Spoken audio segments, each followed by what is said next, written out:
Good evening and welcome to Current Issues. I'm your host, Hesham Tillawi. Tonight, ladies and gentlemen, we will be going to London to interview a gentleman who was forced out of his home back in 1948 when he was about 7 years old to make room for the Jews of Europe to settle in his house. Our guest for tonight will be a Palestinian architect who lives in London and practices in London. He is Antoine Raffoul. We're going to take a journey back to those days when they left their home in Haifa. Actually, my guest was born in Nazareth. He is a Christian Palestinian. And we're going to, Israel was established back in 1948 on May 14, and we are going to actually, every year we do commemorate this day, the establishment of Israel on land that belonged to the Palestinians. And as a matter of fact, we are going to show you a couple of videos to set the stage up for what we are going to talk about. And some of these videos, one of them actually is where Palestinians who remained in what is known today as Israel, they had a demonstration a couple of days ago to commemorate the event. And as a matter of fact, 62 years after the establishment and after the Israel became a country on their homeland, the Palestinians, or what they called the Arab of Israel, they still as aware and as Palestinians as they were back in 1948 when they were kicked out of their land. And so what we are going to do, as a matter of fact, before we bring our guest up, like I said, this is the 62-year anniversary of what is known for Palestinians as the Nakba, or the catastrophe, because it was a catastrophe for the Palestinians when the Jews of Europe went to Palestine and kicked off the people of their land, massacred many of them. And the Deir Yassin massacre of 1948, of course, is a testimony to what took place back in those days. The amazing thing, ladies and gentlemen, is 62 years after the fact, still killing Palestinians is, as I guess, the Israelis and the Jews are getting away with it, just like they got away with it back in 1948 when they killed and massacred many Palestinians and drove them off their land, made them refugees throughout the neighboring countries and actually throughout the world, because Palestinians are now refugees. It's amazing when someone converts to Judaism and he has the right to actually immigrate or migrate to Palestine, but Palestinians who were born there and Palestinians who their ancestors were born there, they cannot go to Palestine and live there.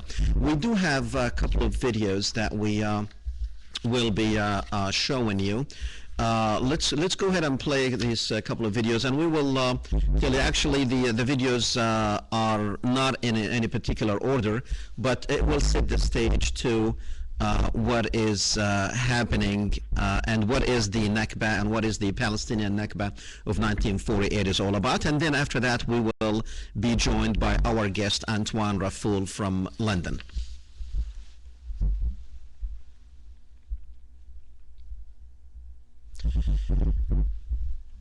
This is actually a few days ago, where the Palestinians, or as they are known as the Arabs of Israel, they're carrying these signs. They are carrying is basically signs with the names of all the villages that were destroyed and erased off the face of the earth.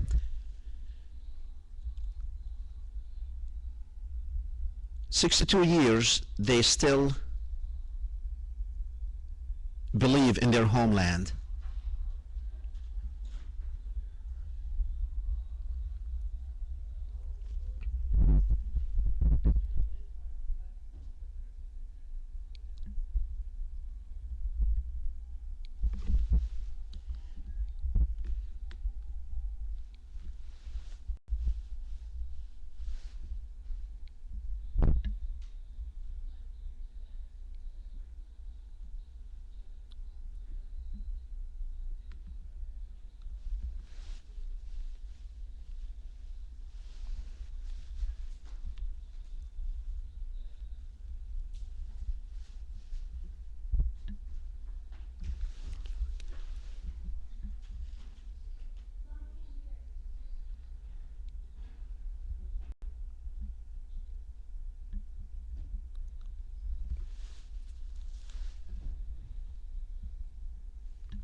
Deir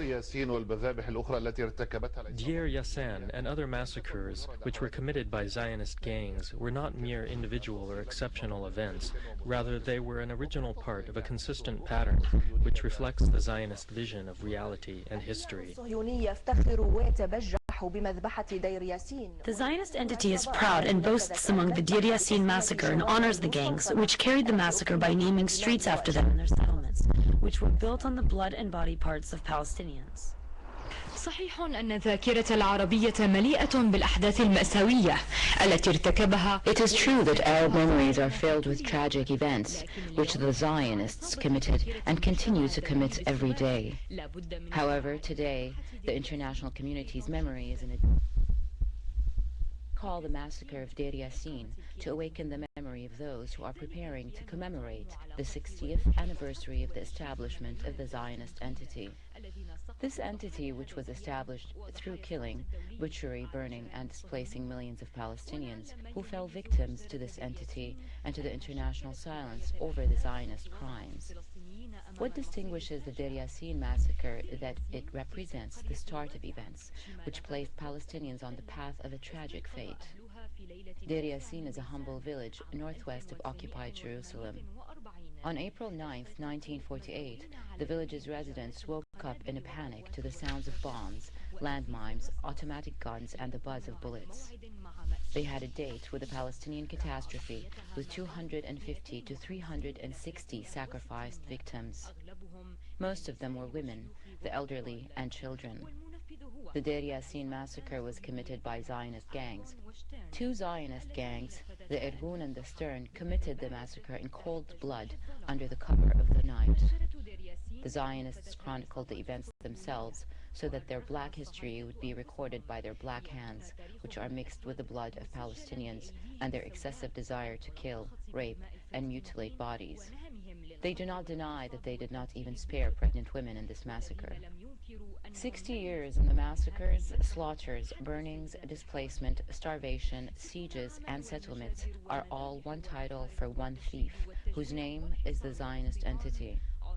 It started out with the terrorism of gangs, which was transformed into systematic state-sponsored terrorism, whose aim is to strike at the Arab-Palestinian identity and its sanctuaries.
Welcome back, ladies and gentlemen.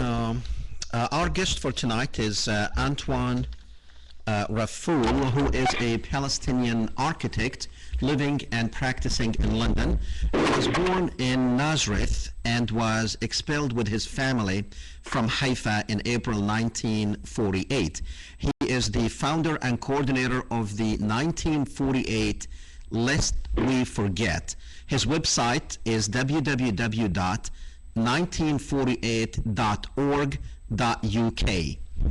And let's welcome, without any further ado, let's welcome Antoine to the program. Antoine, welcome to the program, sir. Hello, nice to have you and nice to be with you. And it's late in London, but it's beautiful in Palestine. Great, thanks, Antoine, and we do appreciate you staying up late for the interview. Antoine, tell us a little bit. I know you were about 7 years old when you were driven out of your home in Haifa. I don't know if you remember anything about that day. Can you tell us anything about that day? Yes. May I just say something very pertinent before I give you a bit of my history? Yes, sir, sure. Okay. Hesham, I'm talking to you as what I think I'm pretty liberal Palestinian, but more important than that, Zionist. And like many in Palestine, I was born as a Christian in Nazareth, and we lived among Jews, atheists, Muslims, Armenians, God knows what. We were all living in peace, and I can tell you one other thing. Among those we lived with, there was not a single extremist, not any extremist of any color, race, or creed in the country that I was expelled from. That beautiful country, of course, was the country and the nation of one people, which was promised to the peoples of many nations. On the 8th of April, 1948, and in the shadows of Deir Yassin massacre, which the fears of which spread throughout Palestine from north to south and east to west, my parents took the decision when I was 7 years old to temporarily move to the safety of Lebanon, where my grandparents were born. I didn't want to leave because as a child I grew up in the foothills of the Mount Carmel, where we had absolute beautiful picnics and beautiful memories. But those last days, at the beginning of April, we heard what the underground Haganah and Irgun were doing to our brothers and sisters in the neighboring villages, and the fear was spreading like wildfire. And my grandfather, who was the head of the family, decided to take all 10 of us to the safety of Lebanon. And it was very early in the morning when we were loaded up on an open-ended truck amongst probably 20 or 30 of those trucks that headed north. Many others, of course, headed east and went south to Gaza, but we went north, I think because of the distant routes of the Lebanese routes that we had. And we certainly went up north temporarily because that truck that we went in, we were crowded, all 10 of us on a small truck, had very little artifacts, had very little furniture. We had only the basics with us to go presumably for a week or two and then come back.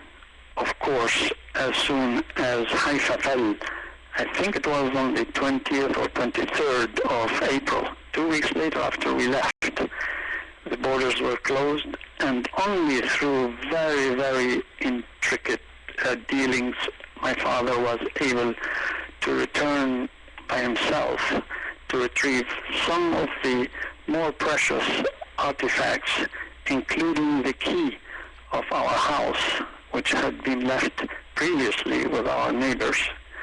and he brought beautiful wedding presents that he received from his peers and his neighbors and his friends in the 20s when he married my mother.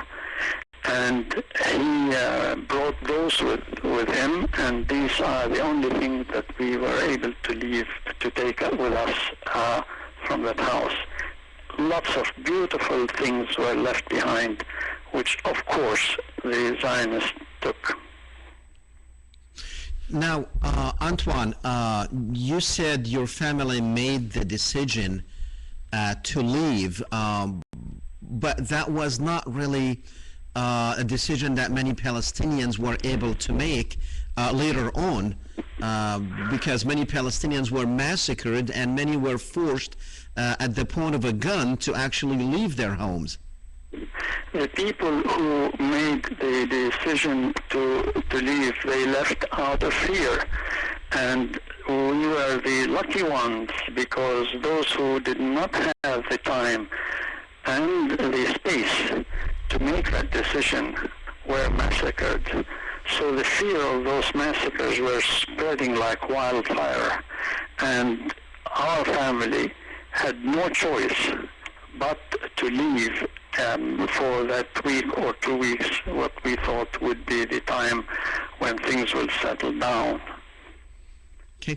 Now, what is it? I mean, after 62 years, we're still seeing the massacres of Palestinians going on. When is this going to stop, Antoine? I think it will never stop, because Israel's policy, which is the Zionist project that they have, is to ethnically cleanse every single part of Palestine, what I call historic Palestine, and from the river to the sea, of course, from the Lebanese border all the way to the Red Sea, until and unless, as you know, you don't need me to answer that question. You just get the quotes from Lieberman and Netanyahu and every single prime minister. I call them prime minister, people call them prime minister, I call them murderers, who have made it their policy to ethnically cleanse every village.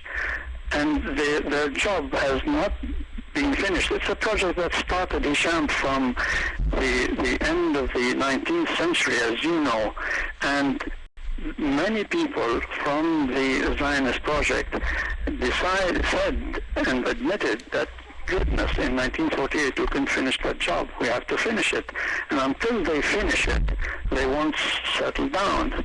But as we know from history, aggression cannot survive, cannot win. Only justice can win. Well, justice has been on the Palestinian side, Antoine, for 62 years now, and actually before 62 years, we always go back to 1948, but actually the injustices that was taking place against the Palestinians dates back to after the First World War. And the justice and truth and honesty, it seems like those words don't have any place in a world where only force can win. So how long are we going to be carrying this justice on our back and struggling with it? The answer is very simple, Hesham, and the answer is, as human beings, we are blessed by a bit of intelligence, and we are able to read, we are able to search for the truth, we are able to research the truth, we are able to dig the archives. Once we know the truth, once the American people, once the European people learn the truth.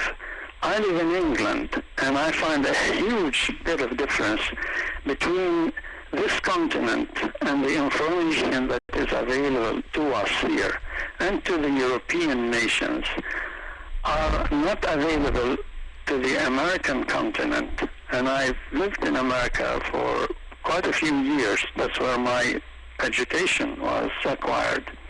And I went for a visit last year, and I was shocked that in all these years, between this last visit and when I was in America in the 60s, where actually I started the project 1948, as early as that, soon after the 67 war. I couldn't find any improvement in the openness of the media that feeds the American public. I'll quote you one thing, Hesham, which was written by your third president, Thomas Jefferson. He is, of course, the writer of one of the greatest documents on this planet, and that's the American Declaration of Independence. He said the following: educate, inform the whole mass of the people, because they are the only sure reliance for the preservation of our liberty. As long as we live in the dark, as long as we are misinformed, as long as we are ignorant, the thieves, the fascists, the dictators will always have the upper hand. When we get informed, when we educate ourselves, when we try to find the truth about not only Palestine but other crimes throughout the region, you can then be very sure that the American person, the European person, any person in this world, push the button of a democratic vote, and then you will be able to vote for the right person. The Americans are completely in the dark about the Zionist project. Unfortunately, America is so powerful, and the media there is so powerful and so controlling of the information that flows from top to the ordinary person. And unlike a program like yours, people don't get very much information. And I always felt that if you act big, Hesham, if you pretend you are big, people believe that you are big. And there was a fantastic, incredible, rich millionaire magnate, newspaper magnate here in the Thatcher era, who said those words. He said, I am big because I act big. I'm not really big. And he, of course, ended up in the ocean. He committed suicide in the end. And I think besides the information that people can get and learn and research, and you know, there are many Zionist archives that have opened up under the 50-year law, as you know. And the result of that openness of those archives, only as it pretends that it is a democracy, it opens its all archive. I don't believe that, but luckily we have access to those archives. One of the greatest books that had been written about Palestine is The Ethnic Cleansing of Palestine by Ilan Pappé. And those are not novels, those are real facts, written, researched from Zionist archives. So the answer to your question in brief again is only when people get informed, just like the apartheid movement that hit South Africa, only when people were informed and only when a mass movement took place as a result of that information, things will change. Okay. Antoine, a couple of minutes ago, we showed a picture of your family, the brothers and the sister. We're going to show it now. A picture that was taken back in 1949 and again in 2007, I believe, 2009 actually, like 60 years after. Now I assume that you are the one on the far right in the picture? Second from far right. Second from far right, yes, I see it now. Okay. Yes. In the front, I guess. That's now, it, yes. Okay. Now, tell me, I mean, this is like a beautiful Palestinian family, even back in 1949. Now, the image of the Palestinians since 1948 has been the refugees, you know, the ones who are basically is a burden on this world, and well, that's how they've been portrayed, as a matter of fact. But as a matter of fact, I mean, you can probably tell us a little bit about the society that you lived in for 7 years in Haifa. I mean, it looks like it is not what people are, you know, the Palestinians. Tell me about the society that existed, the Palestinian society that existed in Haifa and in Palestine before 1948. Yes.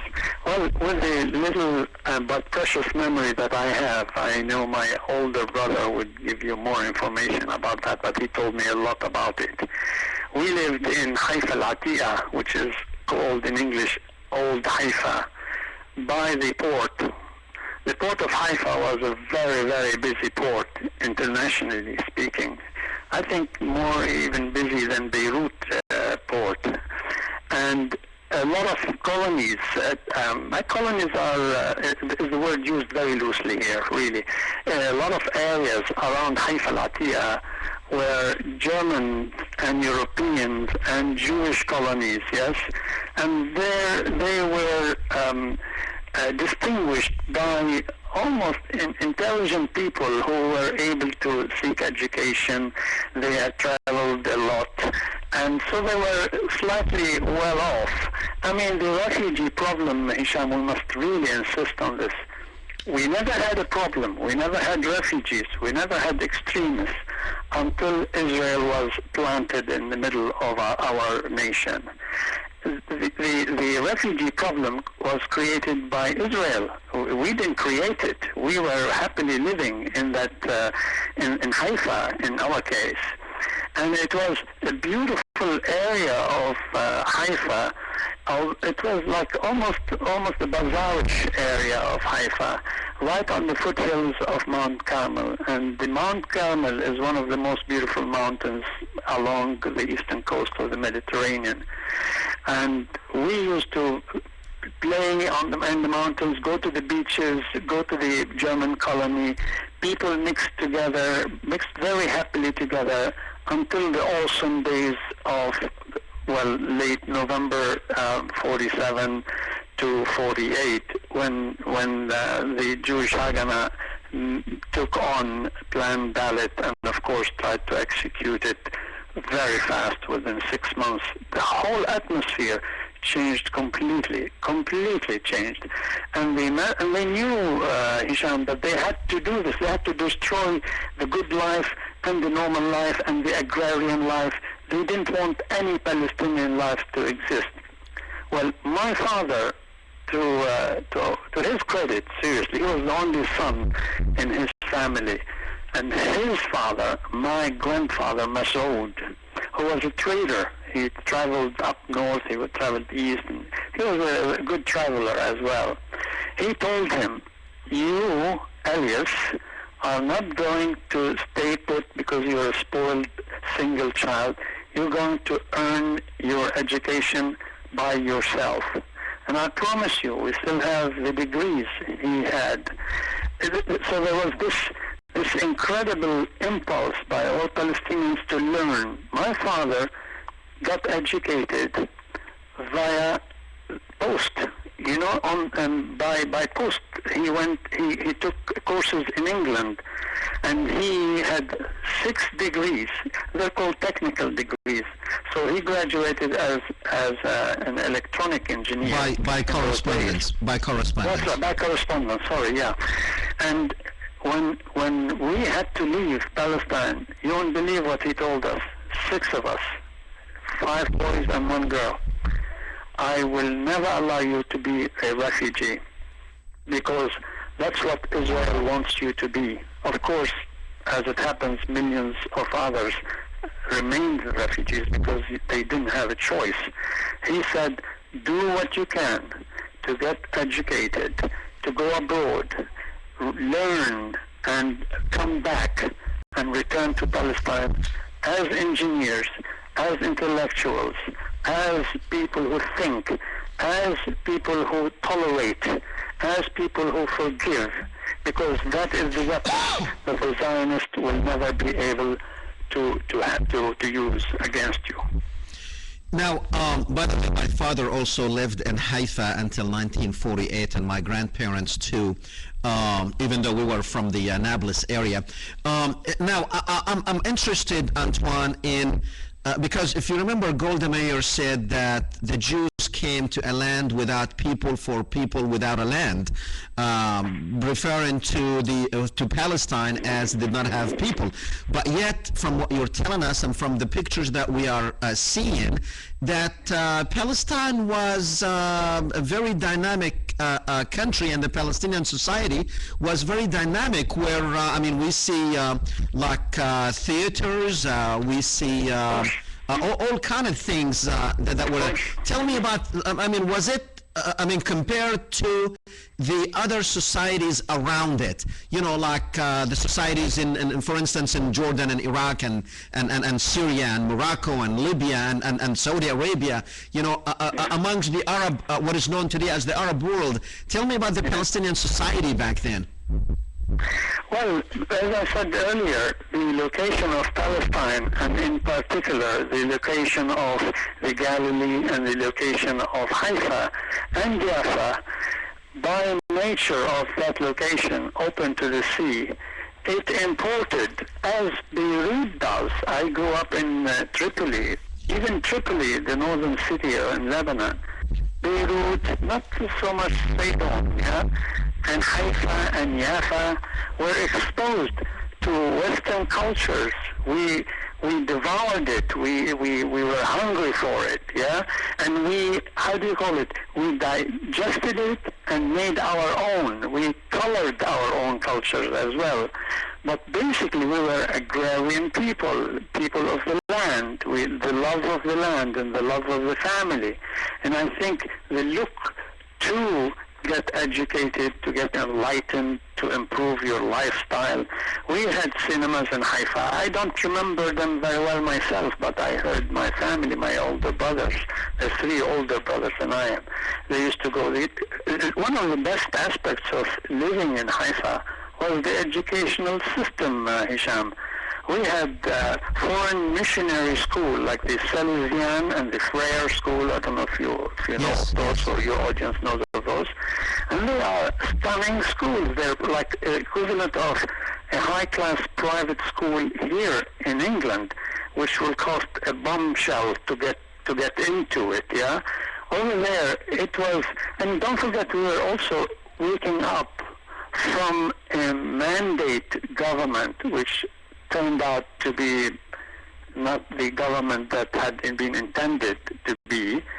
And so it was pretty difficult to sustain that very good life that we had. And suddenly the whole thing collapsed. Really, I would say within few months, this whole fantastic kind of lifestyle was driven by fear, knowing that within 6 months, the village files, which had been compiled by the Zionist underground previous to 47, was put in action.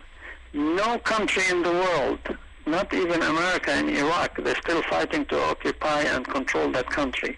No country in the world managed to take over as the Zionist underground did in Palestine. They destroyed a beautiful society within 6 months. They expelled 1 million refugees. Most of them are in refugee camps inside Israel, inside the occupied territory, and inside every single country around. But I tell you one thing that I remember very well. When we were driven to Tripoli, Lebanon, Hesham, in Nahr al-Barid refugee camp, one of the biggest in Lebanon, yes, we had friends from the camp who used to come to our classrooms. They used to come barely barefoot because they had very little, very little money to buy any shoes even. I remember that very well. They used to come to the classrooms, and they were the best in the classroom. We always competed with them. He says, "Oh, we want to be the first in this subject or that subject," and they were the best. And they walked from Baghdad and Nahr al-Barid all the way down to Tripoli. Now, they carried this society, this love for knowledge and learning and yearning. They carried it with them on the back of trucks, on their foot, on donkeys, wherever they went. And they said, that is the weapon which we will fight to get back to our land. We will use to fight to get back to our land. And this is what scares the Zionists today. Why do you think a military occupation is not able to cope with the Palestinian resistance and persistence, as I said in my article? Our love for our family, our love for life, our love for our nation, our love for our land, our love for family, it cannot be defeated. And they get very angry. And that's why every year they have an excuse for war, to demolish that society that was absolutely beautiful society, to demolish it and to erase it, to ethnically cleanse it. But they will not make it. They will not make it. I know that. I have total hope in that. Antoine, you live in London, which is ironically the capital that gave our beloved Palestine away. That's right. Have you gotten, do you understand why the British government did that? Was it, were they forced by the Zionists, or have you been able to answer that question? Why would a country give another country away that it did not belong to? Well, the simple fact is the Zionist project and the Zionist leadership worldwide, the World Zionist Organization, was very, very powerful in London, very powerful, especially after World War II, yeah? But up to World War I onward, what we call the promise was acquired through a lot of intrigue, through a lot of political power. I mean, what happened pre-Balfour Declaration, through Balfour Declaration, and post-Balfour Declaration, Hesham, is no different than what AIPAC is doing in America today. No different. And during the mandate, after the Balfour Declaration, actually His Majesty's government, soon after the Balfour Declaration was issued, denied the Balfour Declaration, meaning that it was giving Palestine as a home for the Jews. They denied that. This is not their project, yeah? But the Jews kept at it, the Zionists, I should say. I make a big differentiation between Jews and Zionists. The Zionists kept at it, and when it turned out that in the 30s, when they couldn't get very much from the British government, they went to America, as you know, and they made their great declaration. I forgot the name of it now, goodness gracious. And that's where their new battlefield started. Now, up till the 30s and the 40s, the armies of the underground and the Haganah and the Irgun, who were trained, by the way, illicitly by the British Army at the time. And I think by the 40s, there were 40,000 of them, 30 or 40,000 underground, well-trained, well-armed Zionist underground movements going around throughout Palestine. And why they gave it is because why is AIPAC controlling America? You tell me. I ask you the same questions. Political power is political power. Money speaks. Power speaks. Ignorance speaks. Funny enough, ignorance talks, Hesham. If you're ignorant, by not voting for the right person, by not actually making your voice heard, you are allowing the fascists to be heard. Well, unfortunately, our democracy here, Antoine, is not a democracy because, you are asked to choose between two people that AIPAC has already gotten in their back pocket, as we say here. And so it doesn't matter who you vote for, you're going to end up voting for someone that they had put in front of you. And unfortunately, when you like you said, money speaks. When you control money, you end up controlling the political system and the media as well. And unfortunately, even though with all the Arab money that are out there, it seems like we have not learned the game yet.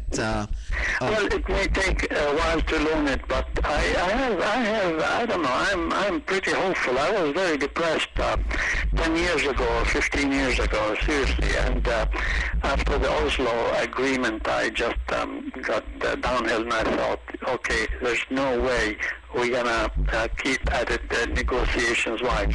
All what we need to do, and that's why the website is there, is to actually inform the general public.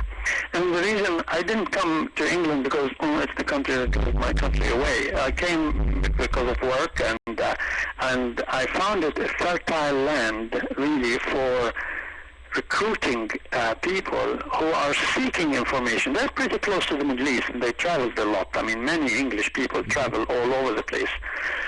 And when they do travel, Hesham, they learn from other people. They learn from what they travel. Americans, when they travel, they take their cameras with them. And they take pictures, and they come back with pictures. They don't come back with impressions. I mean, this is my general impression. And being here in the middle of London opens up a 362 horizon of information. And we have people coming from all over to lecture in the city of London. And it's not like a seasonal kind of lecture season. It's pretty much 12 months in a year. People come there. I mean, all your people, like, for example, the Mersheimer and Walt, they actually launched their books here, the European editions. They came and lectured here. And they were received absolutely gloriously. While in America, as you probably know, they were attacked because they were anti-Semite. They were called anything that that is against Zionism is anti-Semite. And yet they don't know that Jews, Arabs, Phoenicians, God knows what. I mean, there are quite a few races in the Middle East, as you know. It goes back to, I don't know, the 10th BC. They're all Semites. So I talk to you as a Semite. And I am able to talk like that here reasonably freely. I think reasonably freely. I'm not giving it a lot of credit, but I can talk freely here, and I can connect with other nations. You can go to France, you can go to Germany, you can go to Spain, and the leadership there fluctuates, but at least it is susceptible to fluctuation. And so I really have hope, Hesham, as a Palestinian who suffered for 62 years now, I have hope that two things will happen. The true story of what happened in Palestine will come out, less speedily in America than here. Second, and I really believe in that, the Zionist society within the Zionist state of Israel, so-called state, will implode one day, will implode. And the example for that is we had the Palestine Film Festival here, one of the greatest films that took place in the festival, which was 3 weeks ago, was a film called Ashkenaz. And it showed how the internal society within the so-called state of Israel, the Jews themselves, yes, the Ashkenazi and the Sephardim and all the stuff, they were hating each other. It was an hour of really people talking about each other in such language as if they were talking about their enemies. Why? Because Golda Meir in the 70s brought all these ethnic groups simply because they were Jews. Forget that they were Germans, forget they were professors in Germany, in Switzerland, in France, in East Europe, in Russia, in Somalia. They brought them simply because they were Jews, to collect them here. Now, Antoine. And these are of different backgrounds. People are different backgrounds. And so now the pot is boiling. So actually, Israel would have to be in a state of war to keep some kind of cohesiveness within its own society. Because if Israel one day signs peace with the Palestinians and the Arabs, then those people they have no reason to be cohesion. As well, actually they're not. But I mean, there's one thing that keeps them together, which is war. Yes, and the fear that there's an enemy around you. Right. Right. That is threatening you, so you have to have nuclear weapons, you have to have compulsory army service. I know, but having said that, Hesham, I really feel very hopeful, because I know I have some friends who have left Israel because they didn't want their children to grow up in that society when at the age of 16 or 17 they have to serve in the army. And as you probably know, many soldiers who did serve in the most tragic war in Gaza a year and a half ago have left the army, and now they have started their own movements. Right. It may be a trickle. It may be a drop in the ocean. It's a But start. for Christ's sake, I'm going to build on that, and I'm going to help them to voice their disgust with that society, to come out. Many of them actually come out here and do lecture here.